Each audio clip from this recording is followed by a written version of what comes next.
If stories like Linda Carver's inspired you, stories of quiet resilience, strategic comebacks, and proving your worth when others try to write you off, then you're in the right place. Our channel is dedicated to real-world tales of professional redemption, especially for those with decades of experience who've been pushed aside too soon. Every week, we share powerful narratives of people who refuse to fade away, who use their knowledge, grit, and relationships to rise stronger than ever. These aren't just stories, they're blueprints for how wisdom wins. So, if you've ever felt undervalued, replaced, or underestimated, don't just watch, subscribe. Hit the bell so you never miss an episode, and share this with someone who needs a reminder. Experience still matters. Your next chapter starts here. Subscribe today. We need new horsepower. The words slammed into the conference room like a freight train. I sat at the far end of the gleaming oak table, my tea untouched as the board chair's voice bounced off the glass walls. After 18 years with Redmond Logistics, this was how it ended. My name is Linda Carver. I'm 57 years old, and until that moment, I was the Senior Vice President of Operations at one of Chicago's most dependable freight carriers. I had built our regional delivery network from scratch, rescued 3 major accounts during the 2008 recession, and navigated us through the 2020 crisis without a single layoff. I thought that would count for something. We're bringing in someone with a fresh perspective, the chair added, still avoiding eye contact. Someone in tune with today's business landscape. I already knew who it was. Tyler Grant, 34, married to the CEO's daughter, came from a background in digital branding and had absolutely no experience in freight logistics. I'd heard the murmurs, the weekend golf games, the private dinners where real decisions were made. I clasped my hands calmly in my lap. There was no point in pushing back. No point in listing the accounts I'd secured or the infrastructure I'd personally designed. The choice had been made, probably long before today. Linda, we appreciate everything you've done for Redmond, the CEO finally said. His tone was smooth, rehearsed. Your years of service have been noted. Noted. 18 years of dedication, shrunk down to a single word. The meeting dragged on another 20 minutes, transition plans, timelines, the farewell gathering. I didn't speak. My thoughts had already moved elsewhere. In my blazer pocket, I could feel the edge of a business card I'd kept for 3 months. A card that might hold my future. Back in my office, I began packing my things. The farewell party was set for the following Friday. Just enough time for Tyler to shadow me and absorb the surface-level details of a system I'd spent nearly 2 decades refining. As I tucked my favorite mug into a box, my phone buzzed. How'd the meeting go, Mom? It was a message from my daughter, Emily. I stared at the screen, then replied. Big changes ahead.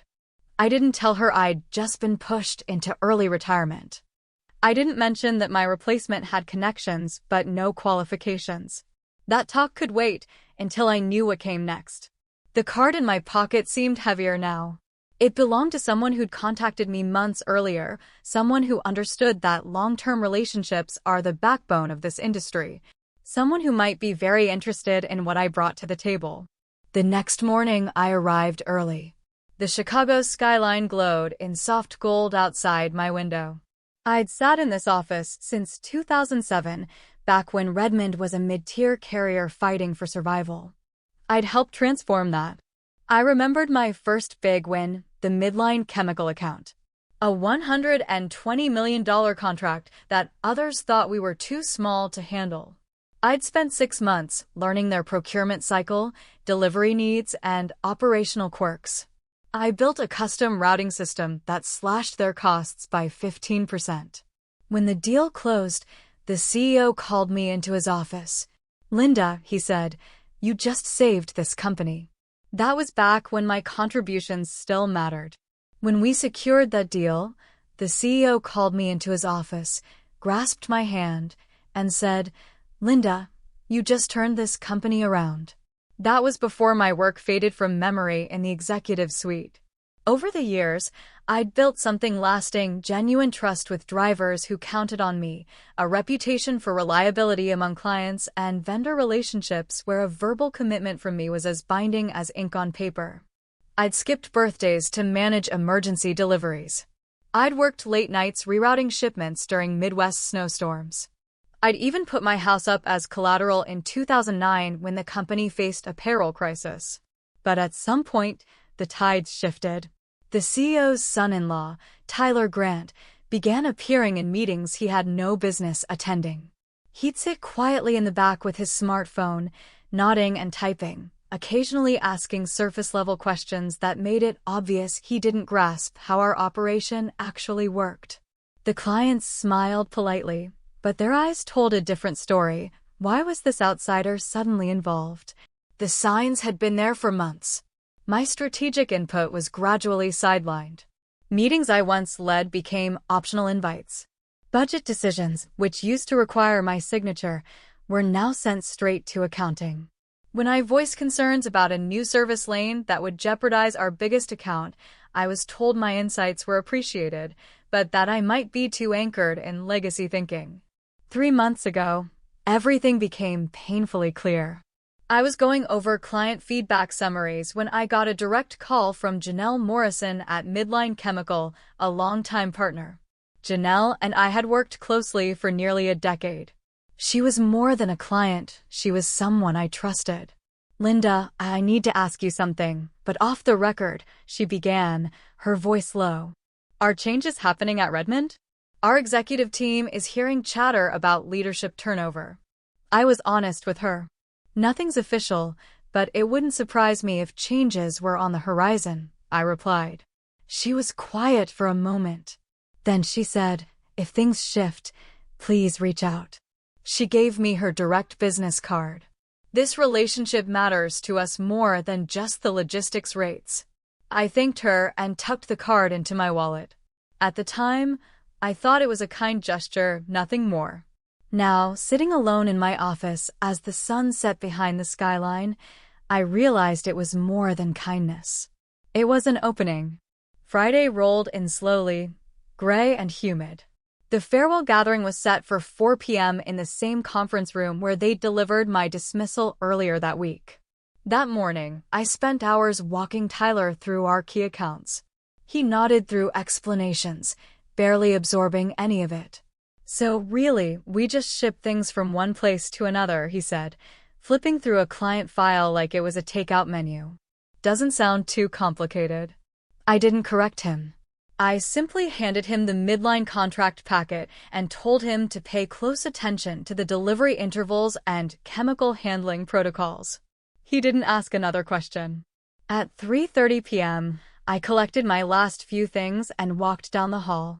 The cake read, "Thank you, Linda," in blue and white frosting. About 20 employees were there, mostly drivers, warehouse staff, and dispatchers. The people who had seen the late nights, the weather crises, and the times we barely pulled through. The executives were unavailable due to other obligations. The CEO stood up to say a few words. It was a short speech, filled with the usual platitudes: dedicated service, professional commitment, and best wishes on future endeavors. His words barely skimmed the surface of what I had given this company. Then Tyler took the floor. He grinned confidently, scanning the room. "I just want to say," he began, "Linda did some great work here, but the future belongs to innovation. We're heading into a new era, and I'm excited to build on what she started. Logistics is changing, and we're changing with it." There was an awkward pause. One of the warehouse leads looked down. Another driver shifted uncomfortably. I didn't respond. I just offered polite smiles, shook hands with those who mattered, and walked out with my box in hand. The June heat hit my face as I stepped into the parking lot. I stood for a moment, taking in the building where I had poured 18 years of my life. Then I reached into my purse and pulled out Janelle's card. I wasn't angry. I was focused. It was time to make the call. When the CEO wrapped up his remarks, Tyler stepped forward. That same smug half-smile was glued to his face like it had been all week. "I just want to say," he began, pausing like he was waiting for applause. Linda's done a solid job here. But let's be honest, this industry's changing. We need fresh thinking, modern energy. Her time has passed. But don't worry, he added with mock sincerity, I'll make sure everything she built is well taken care of. The silence that followed was heavy. One of the mechanics looked down at his shoes. A floor supervisor cleared her throat and turned toward the coffee station. I felt something shift deep inside me, not rage, not sadness, just a still, quiet certainty. I didn't respond. I didn't look back. I just nodded at the colleagues who had stood by me through storms, labor shortages, and equipment failures, and walked out, carrying a cardboard box with the last remnants of 18 years. In the parking lot, I sat in my Camry with the windows rolled halfway down, the sun casting long streaks of amber across the windshield. I stared at the building I had once called home more than my actual house. The hours, the years, the choices, it all came rushing back. Then I reached into my purse and pulled out Janelle Morrison's business card. She answered on the second ring. Linda, I've been expecting your call. The board made their decision, I said simply. Tyler Grant, right? The branding guy. That's the one. There was a brief silence on the other end. Then Janelle said, we need to talk. Are you free for dinner tomorrow? I'll be there, I replied, then started the engine and pulled away from Redmond Logistics for the final time. As I merged onto the highway, I felt something I hadn't felt in months. Not resentment. Not defeat. Focus. The kind of clarity that only comes after you've been forced to let go of something you thought was permanent. Saturday night, we met at a small restaurant near Oak Park, tucked into a quiet corner of the dining room. Janelle brought a leather portfolio, and I realized immediately that this wasn't just dinner. It was an opening move. Before we dive into details, I just want to say I'm sorry, she said. 18 years, and they hand your work over to a guy who last week asked if our lubricants needed refrigeration. I raised my eyebrows. He thought we were distributing frozen food. I shook my head, a small laugh escaping despite myself. I've handled procurement for 15 years, she said. And in all that time, no one has been more dependable than you. If you say a shipment's arriving Tuesday at 2 o'clock, it gets here at 1:58. She pulled out a summary sheet and slid it across the table. This is our current deal with Redmond, $120 million over 3 years renewable. It makes up nearly 40% of their gross revenue. I knew that figure by heart. What Tyler doesn't get, Janelle continued, is that this contract isn't just about competitive pricing. It's about trust. It's about that night in 2018 when the pipeline burst and you showed up personally at midnight to reroute the delivery. It's about the polar freeze last year when you had a new supplier lined up before our original one even picked up the phone. I nodded slowly. I remembered both nights vividly. That's the job, I said. She looked at me directly. No, Linda. That's more than the job. That's what they'll never replace. Margaret had launched Lakeshore Freight Solutions 5 years earlier with support from institutional investors. Since then, the company had expanded rapidly, carving out a niche in high-compliance transport for industrial materials across the Midwest. Linda, your reputation speaks for itself, she said as we settled into her office, modern, minimalist, with floor-to-ceiling windows overlooking the rail yards below. Everything I've heard from Janelle and other industry partners paints a very clear picture. She tapped a folder in front of her. Your partnership with Midline Chemical alone represents more annual volume than most regional carriers manage in 2 years. I appreciated her candor. There was no fluff, just facts. Janelle mentioned you might be open to leading our inland logistics expansion, she continued. I'm more than open, I replied. I'm ready. We've been laying the groundwork for this launch for over a year. What we lacked, until now, was someone with deep ties in the sector and a history of delivering results under pressure.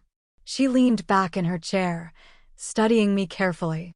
What Janelle might not have shared is that we've been watching Redmond Logistics for some time now. The signs of instability have been growing. That caught my attention. To be honest, I wasn't aware of anything major. Margaret opened a file and slid a few printouts toward me. In the past 6 months, they've lost 3 key contracts. The feedback in each case cited declining service levels and unresponsive management. Since Tyler Grant stepped in, client retention has dropped sharply. I scanned the documents, notes from procurement heads, excerpts from service audits, termination letters. It was real and damning. The board's decision to replace veteran leadership with someone like Tyler, she said with a slight shake of her head. It speaks volumes. Our team dug into their financials after we heard about your exit. The truth is they're operating on short-term financing and pushing off longer-term obligations. Their debt-to-equity ratio has spiked.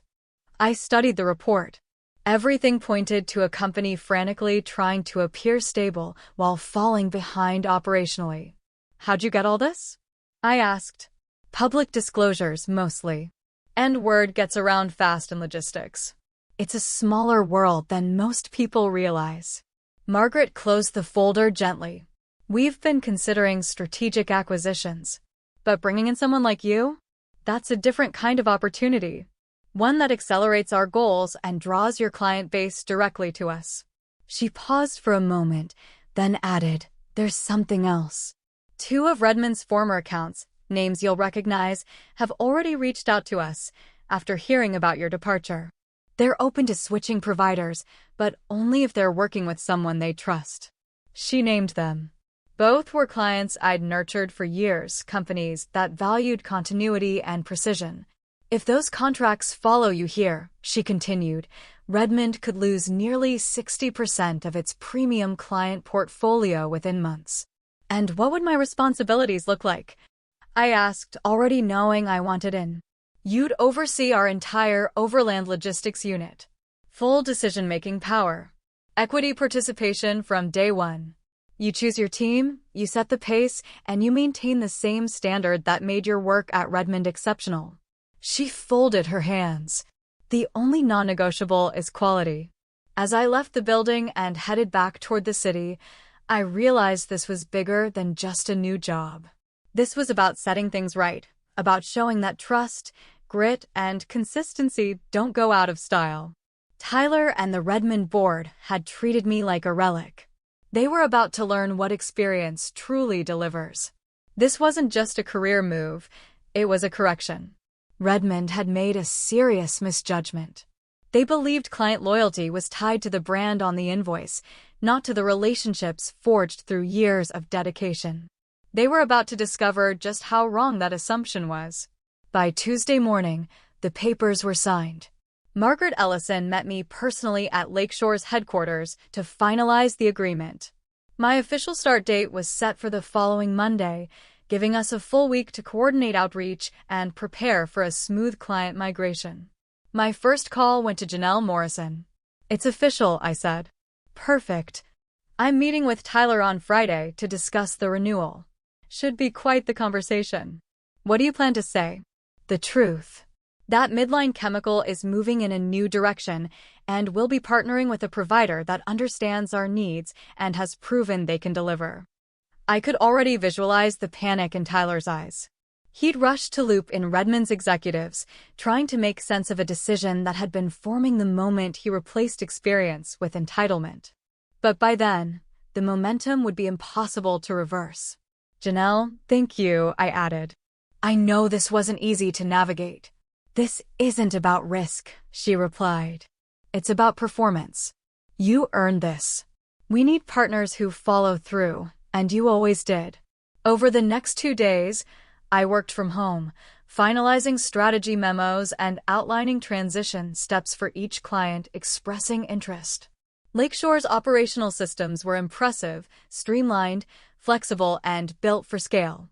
Compared to Redmond's aging platforms, this was a leap forward. Thursday evening, my phone lit up.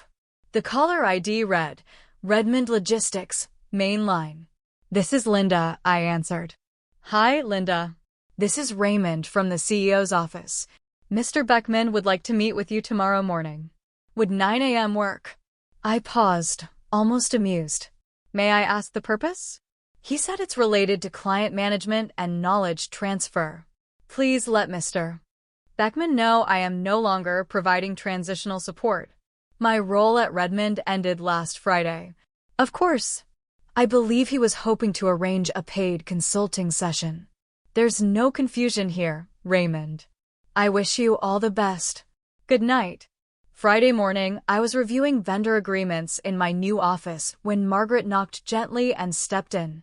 You'll want to see this, she said, holding out her phone. A breaking alert from the Chicago Business Chronicle. Redmond Logistics loses largest account. Stock tumbles 14%. The article was concise but precise. Midline Chemical had announced it would not renew its transportation contract with Redmond, citing a shift in strategic logistics alignment. Markets reacted quickly, and Redmond's share price dropped amid high-volume trading. How did this get out so fast? I asked. Midline is publicly traded. They were required to disclose the contract shift. And let's just say, she added with a faint smile, investors are watching where they go next. Just then, my phone buzzed with a text from an unfamiliar number. Linda, this is Tyler Grant. We need to talk. Please call me. I turned the screen toward Margaret. What do you think? She gave a small shrug. Looks like someone's having a very uncomfortable morning. I didn't reply to the message. I didn't return any calls. I had no statements to issue. The decisions had been made, and now the consequences were unfolding right on schedule. We need to talk. Please call me. That was the full message from Tyler, sitting on my phone screen like a flashing warning light. I turned the screen toward Margaret. What's your take? She barely glanced at it. Tyler Grant is learning the cost of inexperience. And something tells me it's just beginning. She wasn't wrong. That same afternoon, 2 more calls came in, one from a regional auto parts distributor I'd worked with years ago, and another from a manufacturer we'd lost touch with during the pandemic. Both were asking if I had bandwidth for consulting or advisory work. By the end of the day, it was clear the news had reached every corner of the local supply chain. The word was out. I was available and open for business. I didn't return Tyler's message. I didn't reach out to anyone still sitting in Redmond's executive wing. I didn't post on social media or issue a press release. I simply picked up the phone when it rang and began setting appointments. The industry would take care of the rest. 3 weeks later, I was working in my new office at Lakeshore Freight when Margaret walked in holding a folded copy of the Chicago Business Chronicle.